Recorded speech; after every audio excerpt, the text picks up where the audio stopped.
इससे क्या मिलेगा? सुख मिलेगा। आप डल्लभ का गद्दा ले आए, आपने बढ़िया दिव्य डबल बेड या आदि आदि क्या क्या तमाम सैयाएँ बहुत हो गई हैं आजकल, नाम हम उतना नहीं ले पाते हैं, आजकल बहुत सारे नाम हो गए। कोई कहता है डबल बेड, कोई कहता है सिंगल बेड, और कोई कहता है, अब हम क्या बता दें क्या कहता है, क्यों भाई है ना। तो उस पर डल्लभ का गद्दा आपने डाला। अब डल्लभ का गद्दा जैसे ही पड़ा, आपने कहा कि ये डल्लभ का गद्दा सुख मिला, लेकिन सुबह हमने आपसे पूछा क्यों, आपकी आंखें लाल लाल क्यों हैं? अरे बोले नींद नहीं आई। अरे नींद नहीं आई तो क्या आपकी आसन पर कोई सुविधा युक्त व्यवस्था नहीं थी? आपने कहा कि 5,000 रुपये का डल्लभ का गद्दा पड़ा था, लेकिन 5,000 रुपया का डल्लभ का गद्दा, उस पर हम सोए, लेकिन 5,000 रुपया हमको नींद नहीं दे पाए। अच्छा बोलो भाई, 5,000 का 5,000 की मुद्रा गद्दा तो ले आई और आपको वो गद्दा दे दिया उस मुद्रा ने, लेकिन वो मुद्रा नींद नहीं लाई गद्दे के साथ में। बोलो लाई क्या? नहीं लाई नींद। लेकिन मैं सत्य कहता हूं, चैलेंज के साथ कहता हूं, नींद इतनी बढ़िया नींद आएगी, इतना बढ़िया आनंद होगा, इतना बढ़िया परमानंद होगा। बोले कब होगा? बोले इसके लिए आपको थोड़ा सा रास्ता बदलना पड़ेगा। का कैसे? बोले मुरैना का रास्ता ना पकड़ के जरेरुआ का रास्ता पकड़ो, जरेरुआ धाम चलो। इसलिए रामचरित मानस यही नाम, रामचरित मानस यही नाम, रामचरित मानस यही नाम, रामचरित मानस यही नाम। सुनत श्रवण पाइय विश्राम, सुनत श्रवण पाइय विश्राम, सुनत श्रवण पाइय विश्राम। रामचरितमानस यही नामा, सुनत श्रवण पाइए विश्रामा। रामचरितमानस की कथा, श्रीमद् भागवत महापुराण की कथा जाके जरेरुआ धाम सिद्ध बाबा आश्रम में सुनो तो निश्चित रूप से तुम्हें विश्राम मिलेगा। तो बोलो विश्राम का उपाय हमने बताया आपको कि नहीं बताया? कथा की कितनी बड़ी महिमा, कथा की इतनी बड़ी महिमा है कि परीक्षित जी को राज्य से शांति नहीं मिली, लेकिन कथा सुनने से शांति मिली। बोलो मिली कि नहीं मिली? राज्य की सुख सुविधाओं से राजा परीक्षित जी को शांति नहीं मिली, लेकिन राजा परीक्षित ने जब राज्य छोड़ दिया और संतों के आश्रम में पहुंच गए, गंगा के पावन तट पर पहुंच गए, तो उन्हें भगवान भी मिल गए सुखदेव के रूप में और कथा भी सुनने को मिल गई। ये दो दो लाभ मिले। बोलो मिले कि नहीं? इसलिए मैं कहता हूं भगवान, यहां आप देखिए रामचरितमानस में एक ऐसा सिद्ध संत है, ऐसा सिद्ध संत है जिसने ऐसी ऐसी समाधियां लगाई कि बड़े बड़े योगेंद्र मुनेन्द्र हंस परमहंस अमलात्मा बिमलात्मा नहीं लगा पाए। ऐसी ऐसी समाधियां लगाई। अरे बोले वो कौन हैं? कहे उन्हें डबल डबल डिग्रियां प्राप्त हैं, वो भगवंत में श्रेष्ठ भगवंत हैं और संतों में श्रेष्ठ संत हैं। बोले कौन हैं? बोले वो हैं भगवान शंकर। बोलो भगवंत भी हैं और संत भी हैं। बोलो है कि नहीं? अगर हैं तो ऐसे करो, नहीं ऐसे करो। पंचायती राज है, स्वतंत्र भारत है, हम क्या बिगाड़ लेंगे तुम्हारा? बोलो भाई।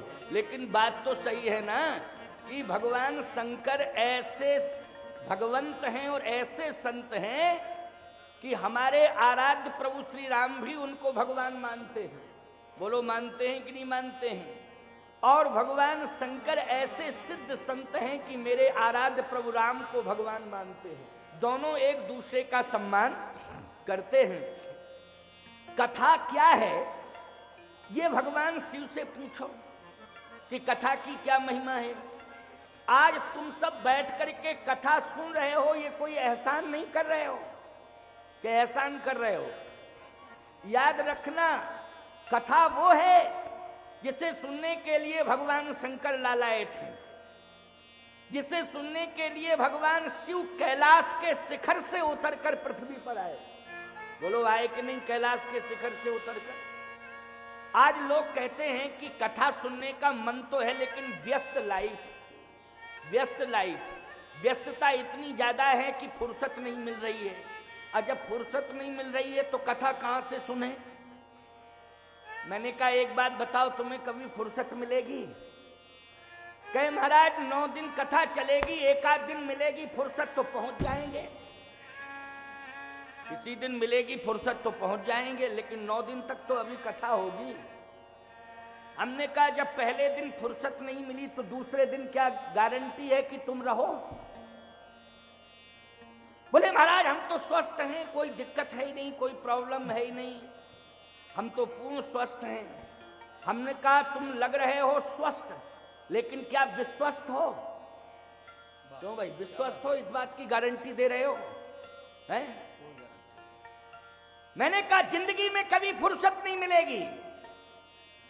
जिंदगी जब तक रहेगी फुर्सत न होगी काम से, कुछ समय सा निकालो प्रेम कर लो राम से। जिंदगी में कभी फुर्सत नहीं मिल सकती है। ये फुर्सत वाला शब्द खत्म करो। समय निकाल करके राम से प्रेम कर लो, राम की कथा से प्रेम कर लो। फुर्सत निकाल के आओ। जिंदगी में कभी किसी को फुर्सत नहीं मिलती है, लेकिन फुर्सत को दूर करो। तुम तो आओ कथा में। भगवान शंकर विश्वनाथ हैं। विश्वनाथ का मतलब होता है पूरे विश्व का नाथ। अरे कोई एक घर का मालिक होगा वो घर का नाथ है, ज्यादा से ज्यादा गांव का सरपंच होगा पूरे गांव का नाथ। क्यों भाई? जिला पंचायत अध्यक्ष होगा जिले का नाथ। विधानसभा का विधायक बन गया तो विधानसभा का नाथ हो जाएगा। लोकसभा से सांसद बन गया लोकसभा का नाथ हो जाएगा। ज्यादा से ज्यादा कोई बढ़ेगा तो प्रधानमंत्री राष्ट्रपति बन जाएगा। क्यों भाई? तो राष्ट्र का ही तो पति होगा वो। लेकिन एक राष्ट्र का एक ही राष्ट्रपति होता है। पूरे विश्व में जितने राष्ट्र हैं क्या उनका एक पति हो सकता है? हो सकता हो तो बता दो जरा जल्दी।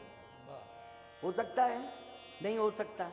33 करोड़ देवता हैं, 33 करोड़ देव हैं, लेकिन पूरे संसार में महादेव एक ही है कि नहीं?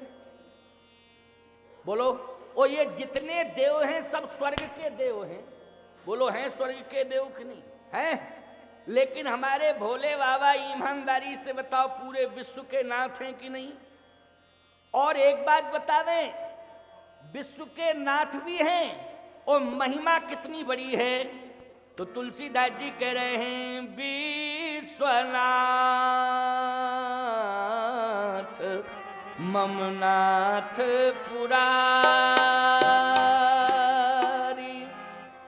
विश्वनाथ ममनाथ पुरारी।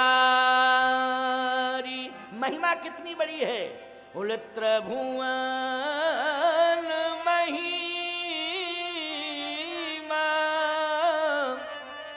महिमा विदित तुम्हारी। त्रिभुवन महिमा विदित तुम्हारी। त्रिभुवन में कौन ऐसा है जो भगवान शंकर को न जानता हो?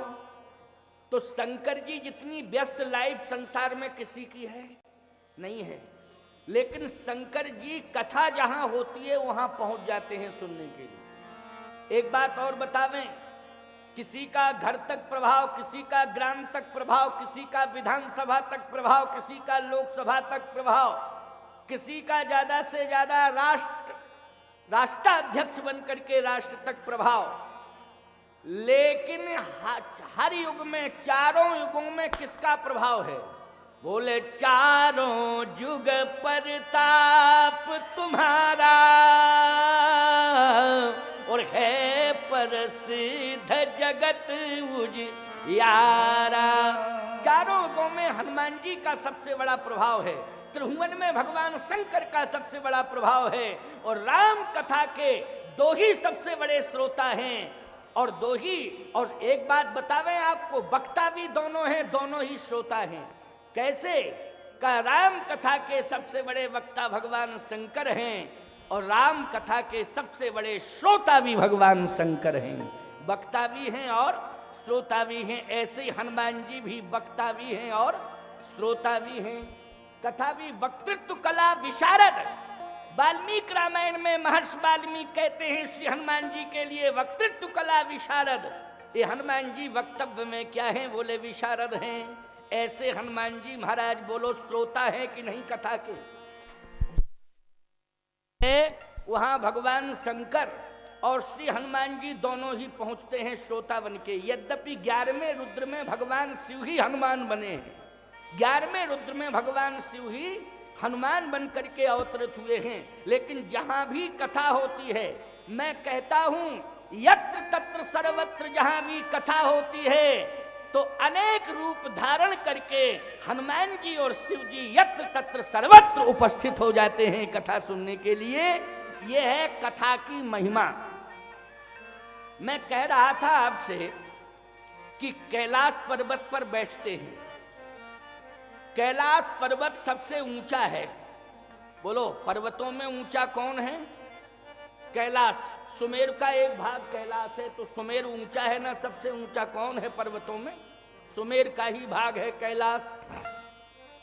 कैलाश के शिखर पर बैठते हैं।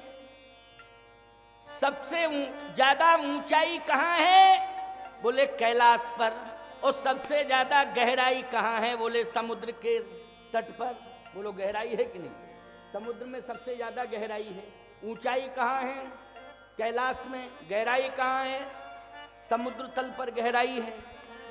अब कल्पना करिए आप, भगवान शंकर, त्रेता की बात सुना रहा हूं मैं आपको, त्रेता की बात, संकेत, क्योंकि पहला दिन है ना, पहला दिन है।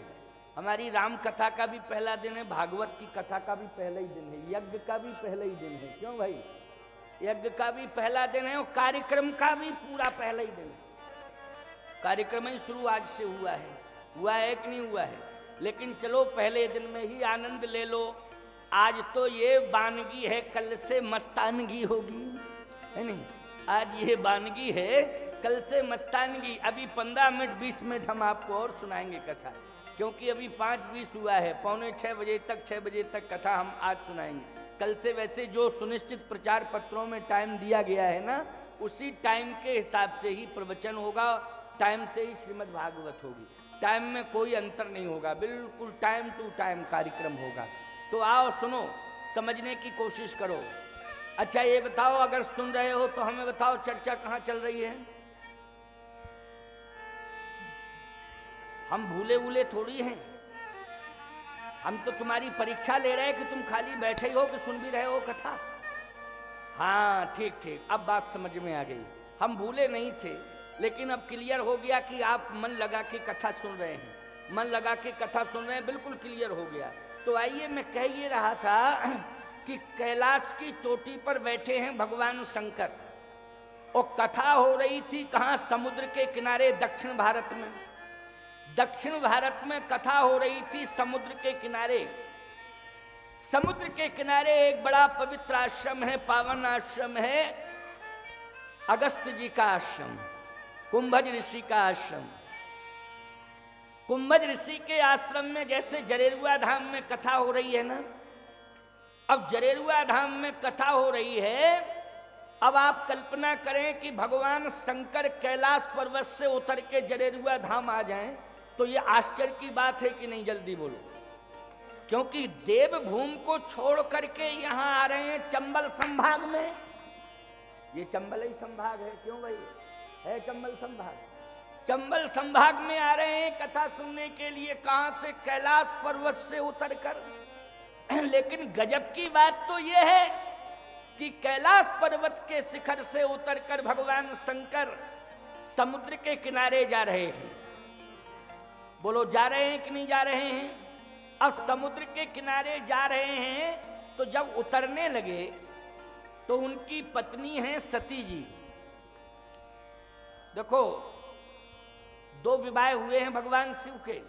पहला विवाह हुआ सती जी के साथ में और दूसरा विवाह हुआ पार्वती जी के साथ में। वस्तुतः सती ही पार्वती हुई हैं, ये कथा भी आप सुनते रहते हैं, सती ही पार्वती हुई हैं। लेकिन पहला विवाह सती के साथ। तो सती जी जैसे ही आने लगे भगवान शंकर तो सती जी ने चरण पकड़ लिए। 1 मिनट रुको महाराज, कहाँ जा रहे हैं आप? कहे हम जा रहे हैं कथा सुनने के लिए। लेकिन हम समझ रहे थे कि अगर हम तुझसे कहेंगे कि चल मेरे साथ कथा सुनने के लिए तो तू तर्क वितर्क करेगी। लेकिन अब तूने चरण ही पकड़ लिया है तो अब मैं कह रहा हूं कि मुझे मत रोक, तू भी मेरे साथ चल। मैं तो जा ही रहा हूं, अब मेरे चरण तुमने पकड़ लिए हैं तो मेरे चरण छोड़, मेरे साथ चल, मैं कथा सुनने के लिए जा रहा हूं। सती जी ने कहा, क्षमा करना महाराज, एक निवेदन कर रही हूं, संसार में आपसे बड़ा वक्ता कोई है नहीं, लेकिन ऐसा कौन वक्ता पैदा हो गया जो आपको भी कथा सुनाने की हिम्मत कर रहा है? देखा आपने, ये सती कह रही है, ऐसा कौन वक्ता पैदा हो गया है जो आपको कथा सुनाने की हिम्मत कर रहा है? आपसे बड़ा तो कोई वक्ता है ही नहीं संसार में। या तो आप समझ नहीं रहे, हो सकता है कि आपने, सुनो जरा ध्यान से, हमारी तरफ मन को एकाग्र करो, हमारी तरफ देखो, देखो हमारी तरफ। भगवान शंकर सती जी को समझा रहे हैं। किसे समझा रहे हैं? सती जी को। बड़ी बढ़िया बात है, ये वार्ता जरूर सुनना और सुनने के लायक है, क्योंकि कथाएं तो हर वर्ष होती हैं और आप सुनते ही रहते हो। लेकिन कभी कभी कोई बात प्रसंग में कुछ हटके भी हो जाती है, लेकिन मन लगा के सुनी जाती है, तब वो बात समझ में आती है ना? इसलिए सुनना। सती जी ने कहा कि संसार के सबसे बड़े वक्ता आप हैं, आपसे बड़ा वक्ता कोई है नहीं। ये बात बिल्कुल सही है, इसमें बिल्कुल संदेह नहीं। लेकिन आपको कथा सुनाने की हिम्मत किस वक्ता की है? और आप किस वक्ता की कथा सुनने के लिए जा रहे हैं? कहीं ऐसा तो नहीं है आज आपने भांग का डोज ज्यादा ले लिया हो? हाँ, भांग का डोज ज्यादा ले लिया हो, कभी कभी ऐसा हो जाता है। एक हमारे साथ भंगेड़ी चेला था, तो वैसे तो रोज लेता था थोड़ी सी भांग, लेकिन शिवरात्रि के दिन पता नहीं लोगों ने थोड़ा ज्यादा डोज दे दिया। अब जितने शिष्य थे, महाशिवरात्रि के पर्व पर हमारे यहाँ अभिषेक होता है कामदगिरी में, तो अभिषेक के बाद सब प्रणाम करने के लिए आते हैं। तो सब प्रणाम करने आ रहे थे, दंडवत प्रणाम करने, तो हम खुश रहो कह रहे थे। वो चेला ज्यादा भांग ले लिया उस दिन, तो जैसे ही दंडवत करने आया, प्रणाम करने आया, तो हमने कहा खुश रहो, तो एकदम बोला तुम भी खुश रहो। अरे हमने कहा ये बवाल है, हटाओ इसको, ये पागल हो गया क्या? इसने बोले महाराज कुछ नहीं, इसने भांग का डोज ज्यादा ले लिया है इसलिए ये पहचान नहीं पा रहा हो, ये समझ नहीं पा रहा है। कभी कभी ऐसी कंडीशन हो जाती है। तो सती जी ने कहा महाराज क्षमा करना, कहीं आज आपने भांग का डोज ज्यादा तो नहीं ले लिया है? आपको ये होश ही नहीं है कि आपसे बड़ा कथावाचक कोई संसार में है ही नहीं? और आप किसकी कथा सुनने जा रहे हैं? कौन ऐसा वक्ता पैदा हो गया है जिसने आपको कथा सुनाने की हिम्मत पैदा कर ली? भगवान शंकर ने कहा कि वक्ता भगवान का स्वरूप होता है। व्यासपीठ पर कोई भी बैठ जाए वो भगवान बन जाता है। बोलो भगवान बन जाता है कि नहीं बन जाता है? जो भी वक्ता होगा मेरी दृष्टि में वो भगवत स्वरूप है। इसमें यह शंका करने की क्या बात है कि किस वक्ता की हिम्मत हो गई कि आपको कथा सुनाना चाहता है। कथा अभिमान को प्राप्त करने के लिए नहीं सुनी जाती है, भगवान को प्राप्त करने के लिए सुनी जाती है। बोलो भैया, कथा अभिमान को प्राप्त करने के लिए सुनी जाती है कि भगवान को प्राप्त करने के लिए? अरे तुम कथा सुनने के लिए श्रद्धा लेकर चलो, और जब श्रद्धा लेकर के तुम कथा सुनने के लिए चलोगी सती, तो मेरा पूरा विश्वास है कि अभिमान दूर चला जाएगा और भगवान पास आ जाएगा। बस श्रद्धा लेकर के चलो। ये तर्क वितर्क करना बंद करो, ये तर्क वाली भाषा अच्छी नहीं लगती है। सती ने कहा ठीक है आप कह रहे हैं तो जरा मैं चल के देखती हूं कि कौन भगवान है, किसकी हिम्मत है कथा सुनाने की। अब सती जो है श्रद्धा लेकर के नहीं गई, सती संशय लेकर गई है। बोलो क्या लेकर के गई सती? संशय लेकर के गई, श्रद्धा लेके नहीं गई। कथा में जब भी आओ तब श्रद्धा लेकर के आओ, संशय लेकर मत आना। अगर संशय लेकर आओगे तो याद रखना कथा तुम सुन भी नहीं पाओगे, और जब जाओगे तो अनेक प्रकार की भ्रांतियां तुम्हारे जीवन में आ जाएंगी। समझ गए हो कि नहीं? अनेक प्रकार की भ्रांतियां आ जाएंगी। और यदि श्रद्धा लेकर के आओगे प्यारे, तो मैं दावे के साथ कह रहा हूं, जैसे ही कथा में श्रद्धा लेकर के आओगे तो श्रद्धा जैसे ही श्रद्धान्वित होकर आप कथा सुनने के लिए बैठेंगे, वैसे ही संशय भाग जाएगा आपके जीवन से। और संशय दूर हुआ तो फिर भगवान मिल जाएंगे कि नहीं मिल जाएंगे? बोलो मिल जाएंगे कि नहीं? भगवान मिलेंगे। लेकिन सती श्रद्धा लेकर नहीं गई, सती क्या लेकर गई? संशय लेकर गई। तो एक बार त्रेता जुग माही शंभु गए कुंभज ऋषि पाही, संग सती जग जननी भवानी, संग सती।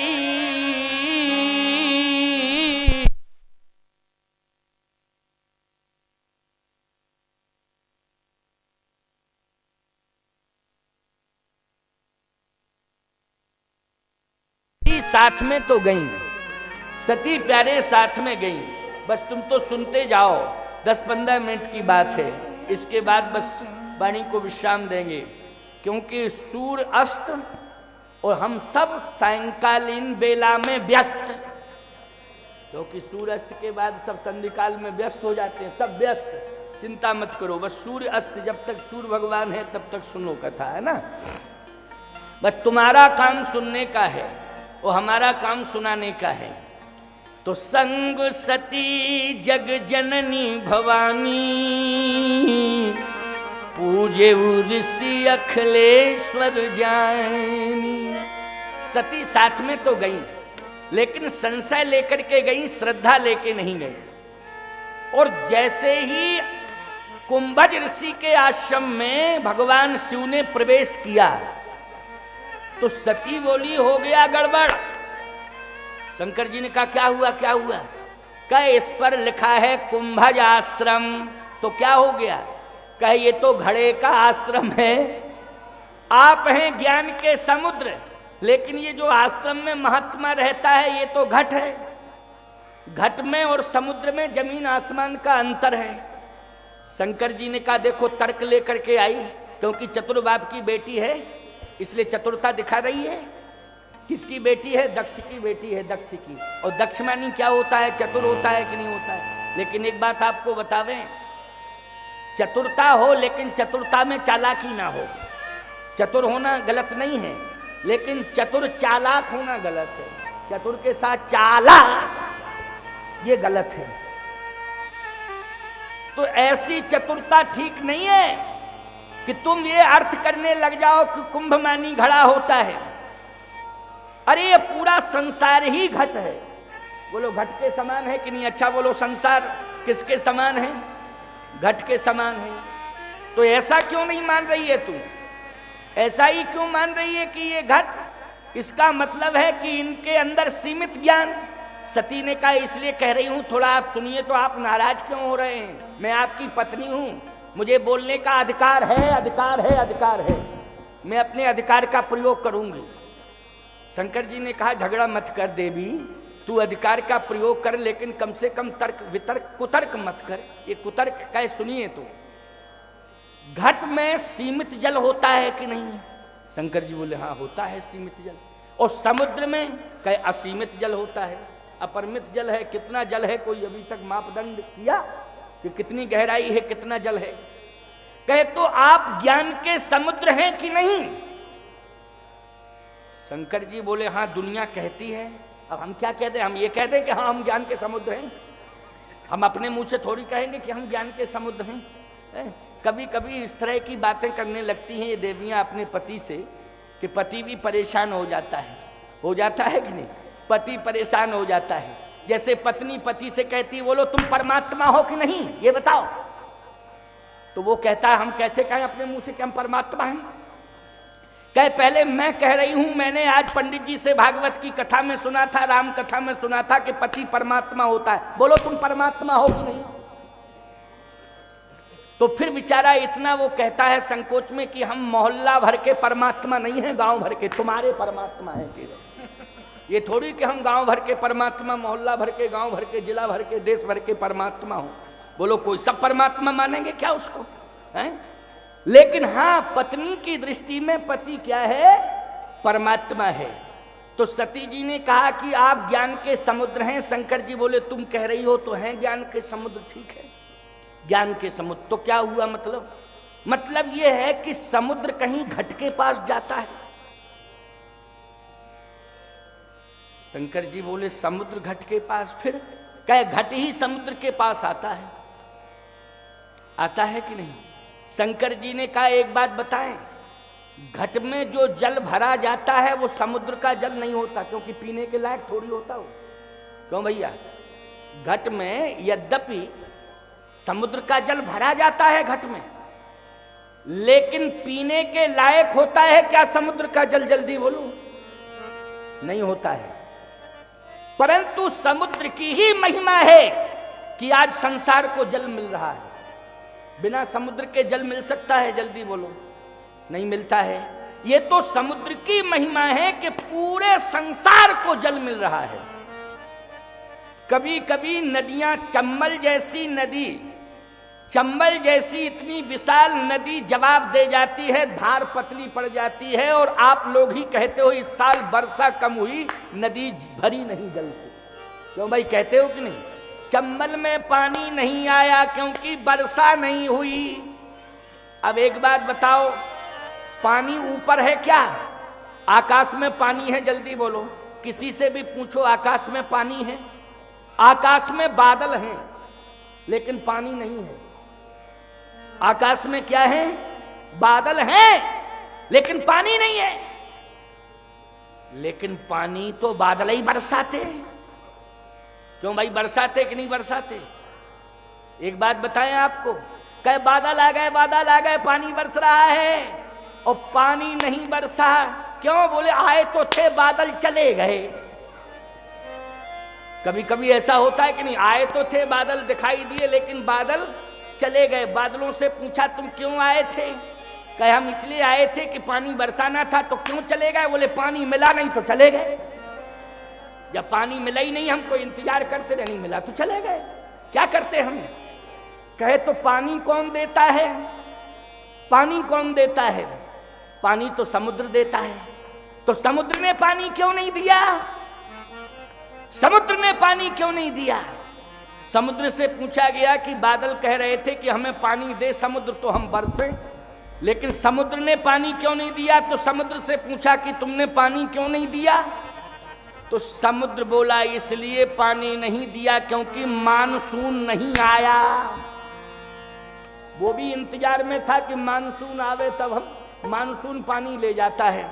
और समुद्र कहता है कि हम तभी पानी देते हैं जब मानसून आता है, और मानसून नहीं आता है तो हम पानी नहीं देते हैं। अच्छा एक बात बताओ, कोई सम्मान लेकर के भीख मांगने आवे और इठला के कहे मुझ पे ताव देखे कि तुम मेरा सम्मान नहीं जानते हो, लाओ मैं तुमसे कुछ मांगने आया हूं, तो देने वाला यही कहेगा देखो भैया मूछ ऐंठ करके नहीं लिया जाता किसी से, क्योंकि कर्ज नहीं तुम मांगने आए हो। भिखारी